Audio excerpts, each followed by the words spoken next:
Bonne nuit. Merci.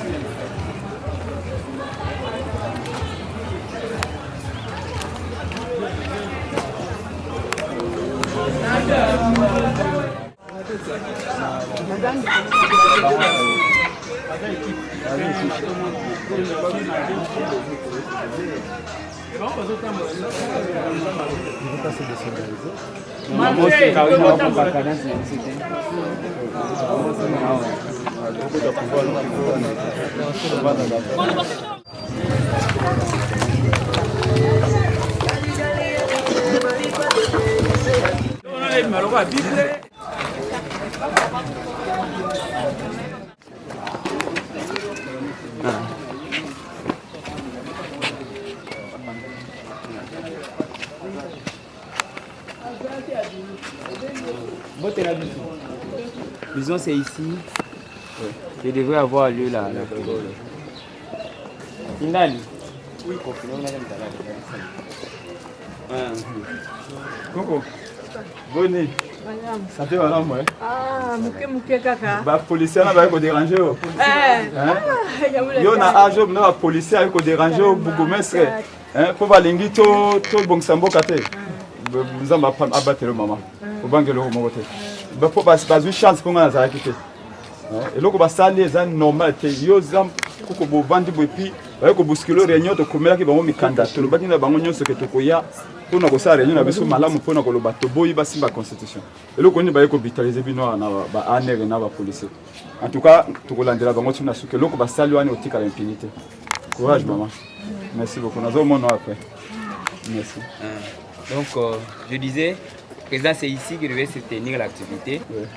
Quand les gens de la police, disons le colonel de la police est venu, il a ordonné à ce qu'on puisse emballer les chaises. Ce que vous trouvez là, ce sont des chaises qui étaient installées ici. Et nous étions obligés d'aller jusque dans leur sous-siècle le voir pour essayer de connaître pourquoi. Ils nous ont dit que c'est le bourgmestre qui leur a donné l'ordre d'empêcher à ce que nous puissions tenir notre activité ici. Donc, nous, on peut, c'est l'embao maintenant à partir de l'IDPS. Oui, il a dit nous, là, on ne peut pas faire une activité à Selembao. Prince Pengé ne peut pas tenir une activité à Selembao parce qu'il va parler de la Constitution. Il n'a pas les droits, c'est pourquoi la police exécutée nous a empêchés. Et nous étions partis sous Siat, nous avons discuté avec le colonel qui nous a, disons rappelé la même chose que l'ordre est venu de l'hierarchie, notamment. L'hierarchie, c'est quoi? C'est Félix qui lui a dit que c'est venu aussi de l'hierarchie.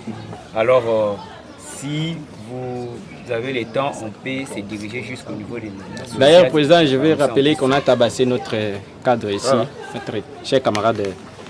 J'étais traîné comme un chien. Un ingénieur. Voilà, je suis ingénieur A0. J'étais traîné par un intrus qui tantôt n'a même pas de certificat, alors que nous sommes là pour les libérer de l'esclavage, de l'imiter. Et voilà que j'étais traîné, parce que je leur ai opposé la Constitution. C'est-à-dire quoi? Quand je suis arrivé, j'ai trouvé une bande d'éléments de l'ANER. J'ai posé la question. Qu'est-ce qui se passe? Oh non, vous n'êtes pas autorisé de passer votre activité. Je leur ai dit ceci. Nous ne sommes pas dans un régime d'autorisation. C'est plutôt un régime d'information et chose qui a été faite. Nous avons informé l'autorité. Et non, voilà, du coup, ils sont tombés sur moi. J'étais traîné comme un chien par des intrus. Vous comprenez? Des gens qui n'ont aucun niveau. Vous comprenez? Et ils sont en train de confondre l'opposition qu'ils ont faite. Ici, il s'agit d'une opposition intelligente. C'est ce que nous sommes en train de faire ici. Vous comprenez? J'étais traîné comme un chien alors que nous sommes en train de défendre notre constitution. Vous voyez? Merci beaucoup. Merci. Je crois qu'on doit aller voir les bourgmestres et les commandants. Parce qu'un ordre mal donné ne peut pas être exécuté.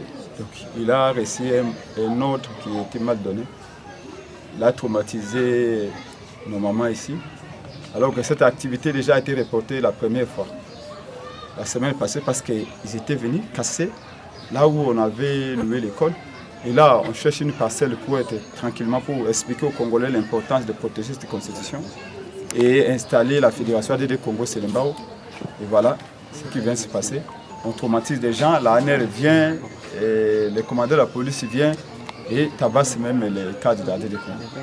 Nous n'allons pas laisser cette histoire. Si c'est pour nous intimider, si c'est pour nous faire chanter, Félix Tshisekedi peut se mettre déjà les doigts dans l'œil. Parce qu'il est en train de renforcer notre conviction qu'il faut le faire chasser du pouvoir parce qu'il est incompétent. Quand il y a le pango, puis comment il est candidat na gouverneur, plutôt na responsable de la commune. Oui, Fabrice. Tu peux lui donner. Donc, merci beaucoup. Bon courage, bon banque de l'autre côté.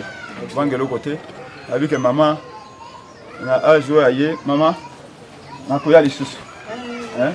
On va battre là, on a couillé les sous pour vendre. Attendez que les soldats, les policiers, les yaki, ils ont battu à année, comme là, ils ont couillé pas nayo pour faire quoi?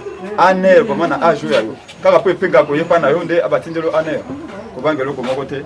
Ngana zo kendo komona bogumesa na tuna pourquoi okena lupango bitaliser bato betina bato lupango pour aka toza ko sala likambo ya ko protéger constitution obeko li konzina biso banso mabeni to sali to fingi mutu awa to lobaki te kayo to iko sala coup d'état to ezaka bana Congo ba solo ndenge constitution elobi mais pourquoi ko ya ko bitaliser mino donc c'est lemba ezaka ka IDPS bato nsuba ko lobate ba lobi ba bunda pour la démocratie o baza ko sala lelo ezali yango te courage en tout cas aliko kona wana koya komona o tango makambe koko makima na kena parce que bapanzi ba mambe belé ba mususu bazolo bakena bazumba komona makolo akoya komona ba mais selemba weza bisonyo to bana selemba otozonga suna selemba to dénoncer violence au basabu dans le pangwa. Merci beaucoup. Merci. Petit camarade. D'accord.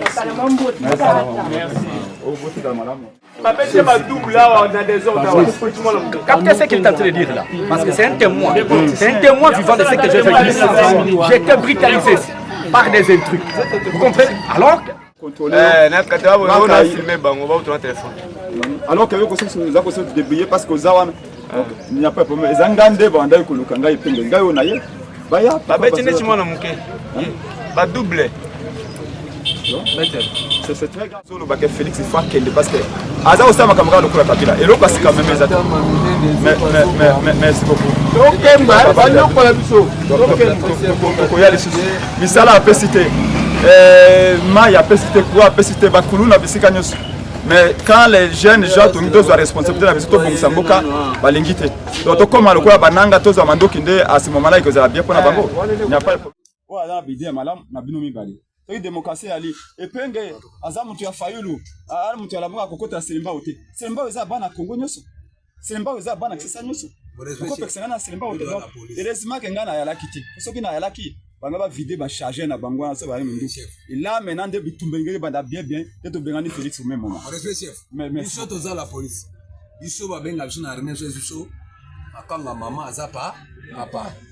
Lobby au ma président pour ça ordre oh yo il est difficile ma politique aux a raison mais boye ba que ordre les aliments mal donné pour exécuter en côté ce qui yo ba lobby na yo de oza ba bizwa mundu ki siko bomande ko vanja ko bete masa siko exécuter te côté kuna okende kuna éviter masa c'est bête oza kuna te na posa kena ko beta gaz te akena beta masasi te na ete mutu aloba oni masasi betaki o mutu mazoki biso to travailler pour na bino alors botika ka ere moko makamba ba biso bino kende tire akote kande non moko lobi me ba tire na ba leki nga ba ndeko no ba ya na ngai plutôt ko bunda lelo combien beau futa ma combien $79 un policier ça wana o makota toko défendre bino pour na bino ozo asala kitoko excusez wana o makota muzindo wana ça va merci beaucoup on a installé excusez chef j'ai pas de bureau de chez la vie non les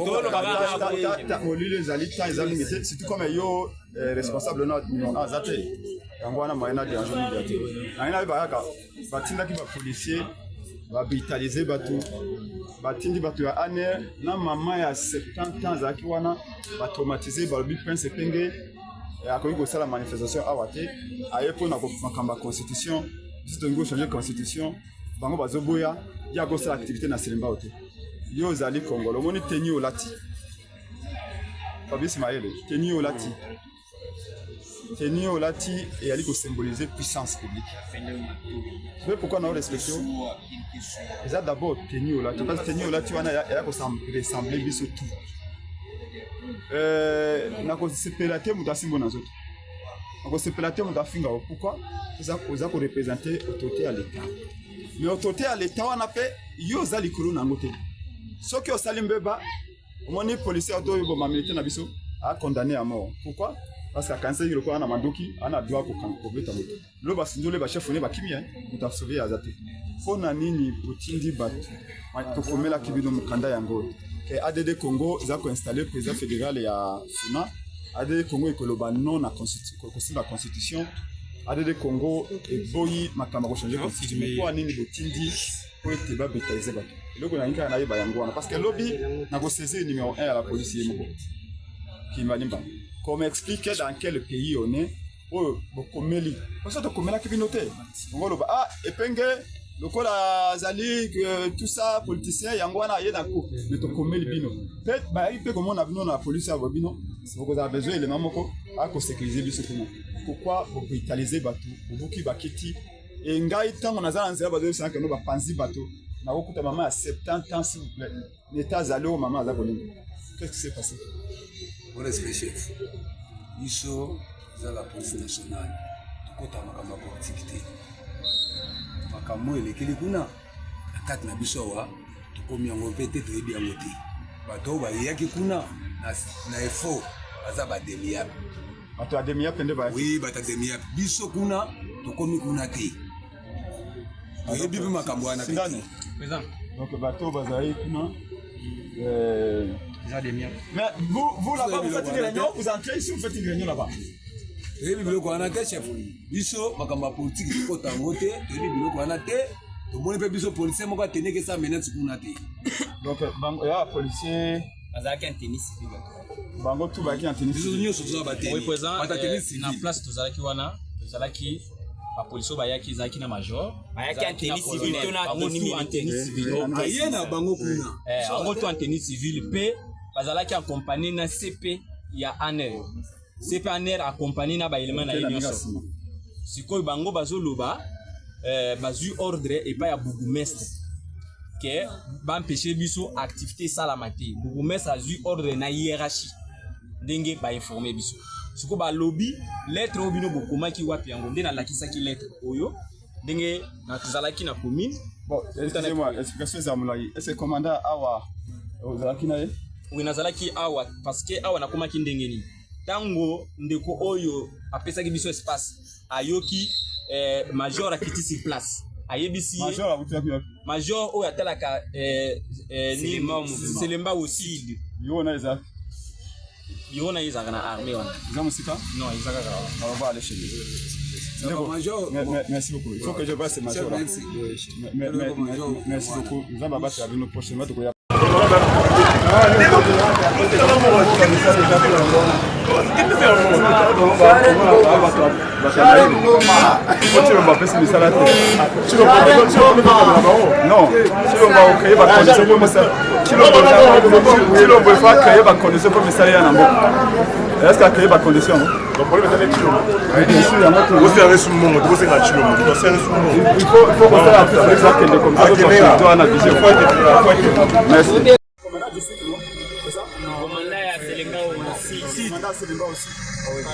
C'est pas major.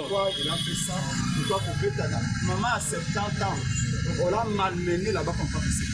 Pourquoi le commandant est mort à Zab. le chef pour la Zab. C'était major qui était là. Je vais voir le chef. C'est en français. C'est bon, content. C'est bon. Comment on a fait partir?